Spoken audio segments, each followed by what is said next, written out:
Hi YouTube, thank you ever so much for watching the little small videos that I've been doing, because respectfully it is too much to be explaining to everyone one at a time.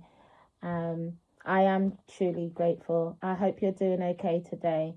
As you could see in the title, we're going to be speaking on the sudden death of my mother. In February 2021, my mother had a sudden heart attack. I spoke to her the Sunday for about 8 hours, and then I get a phone call the next day, and my mother's passed away.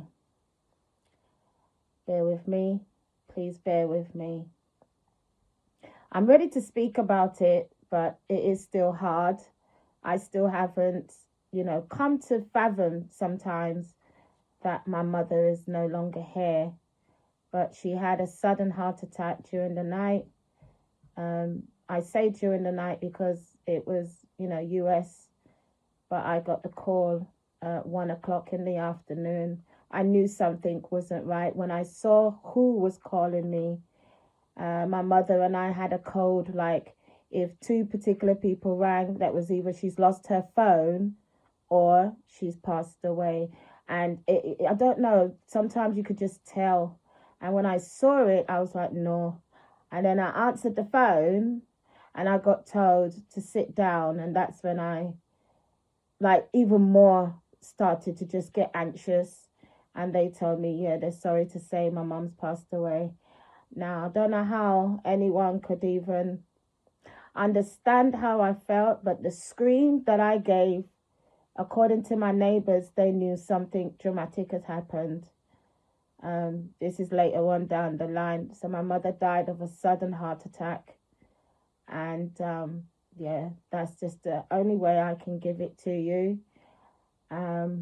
It's been hard ever since. It's something that I still don't know how my mum is gone. She didn't have any problems, like health wise, to our knowledge.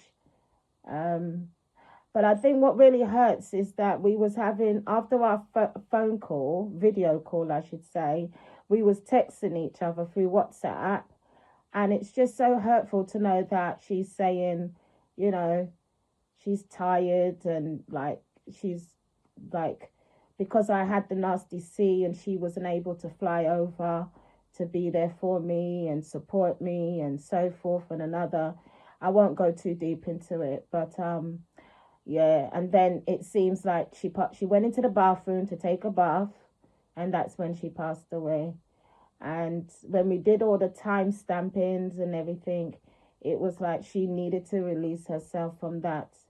And then God said, yeah, come on home.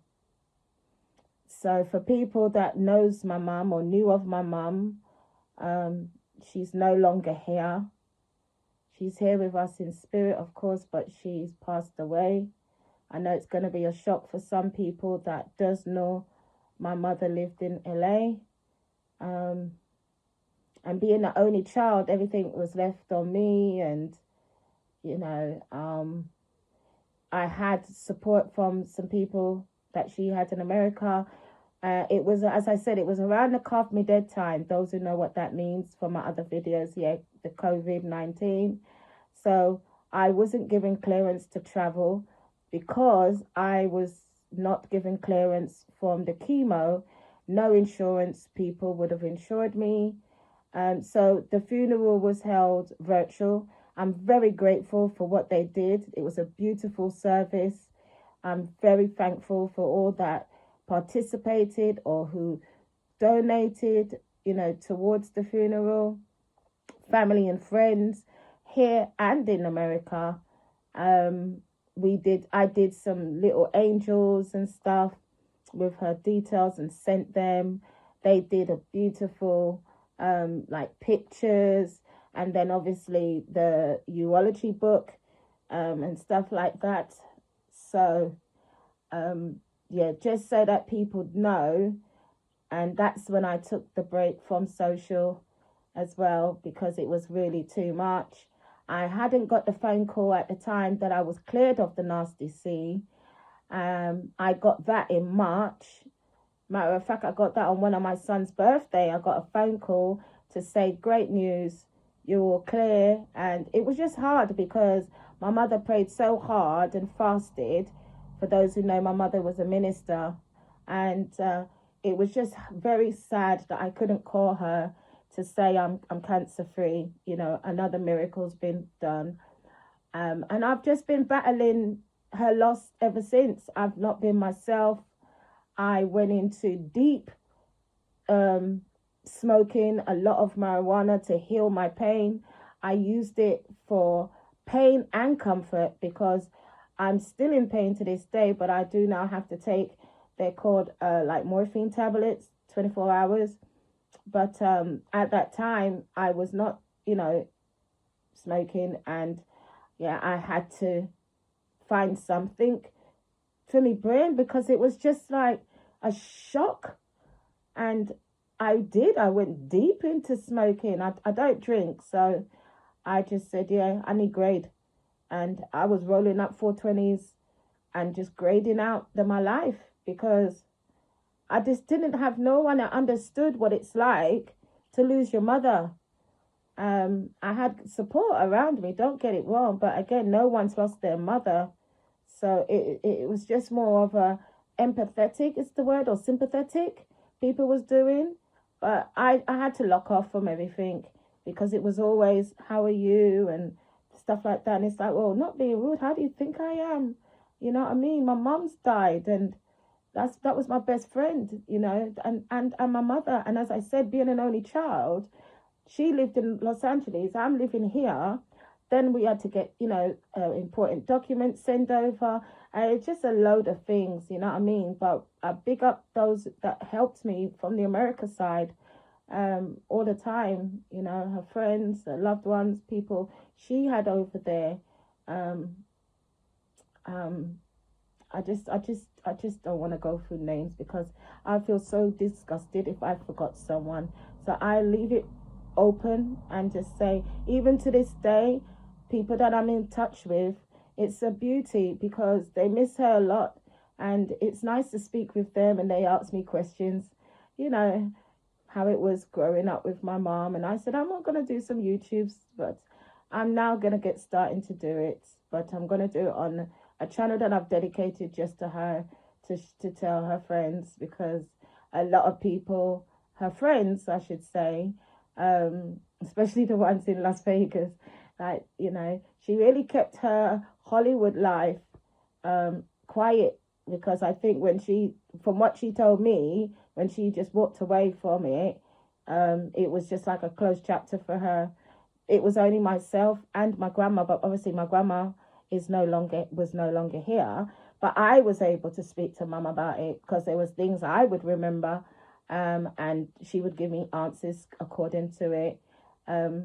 But a lot of people be like, oh, back in the days, be like, you're capping kind of thing. And I think, why would I need to lie that my mother was married to Michael Nash? Why? Why would I need to lie about that? I just think people are so backwards when you're telling them something. Or maybe they just don't believe, because people do lie. I do agree. But I have her ID. I have photographs. You know what I mean? I mean, what can I do to prove it? There's so much. I mean, he's alive. Go ask him. You lot like to investigate stuff. Go. He's in Los Angeles. You go ask him. If you don't believe me. But at the end of the day, it has been hard. And it's even harder now because a lot of things I have to do. First of all, I've got to get it notarized over here. And again, that costs money. And it's just taken a lot of time. I'm still not completed. And I don't really want to rush it, if I be honest, because going through her stuff is very hard. Mentally, it's very hard. My mother was a very documented person. I love that about her. I get that from her. So when I'm now going through boxes and stuff, and her phone books and information, like her passwords and stuff like that to her emails. So it's been doing that. But again, I had to put my health first. And I do believe that because I said, listen, I cannot handle mum's things at the moment. And then that's the same time that I was having so much pain, and I was in and out of hospital like a jack in the box. And they came to find out that the radiology messed up my colon. So I had to go and have an operation. Now that leaves me with a colostomy bag because it was just not coming out. And they did say that there's a possibility, but at that time, you're not really bothered. You just want your treatment.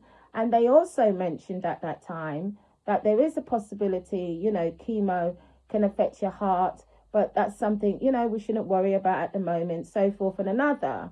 So, yeah, being in and out of hospital that whole year, and I have lupus as well. And I started to just not feel 100%. And I think that was the year, or was it the following year, that they detected that, my heart wasn't really functioning the way that it should function. And I'll be honest, I was on my supplements and they did prescribe, but I was thinking, I don't really want to live on life of, medicine and stuff like that. And again, back and forth in hospital. So that's, that year within itself. I think I'll just continue because some people's asking for a little bit of longer ones now. So back and forth in hospital, 2021, 2022, 2023.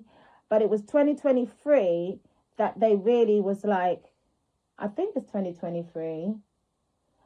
And my daughter's not here to remind me, But anyway, I think it's 2023, the end of 2023 or whatever. I had the ambulance called out, rushed to emergency, and they was like, yeah, your heart, so forth and another. But then I'll just speed it up because 2024, again, it was just in and out of hospital, in and out of hospital. But what I will do is just now, after this, because I think that's enough to give people. If anything else, I can ask questions in between. But I can definitely say I've had so many years of just in and out of hospital, in and out of hospital, if it's not pain. And then, so then that's another thing. I wasn't weeing properly as well. So again, the radiology. And so I ended up having an operation and had to have a stent put in. And then that helped me to wee.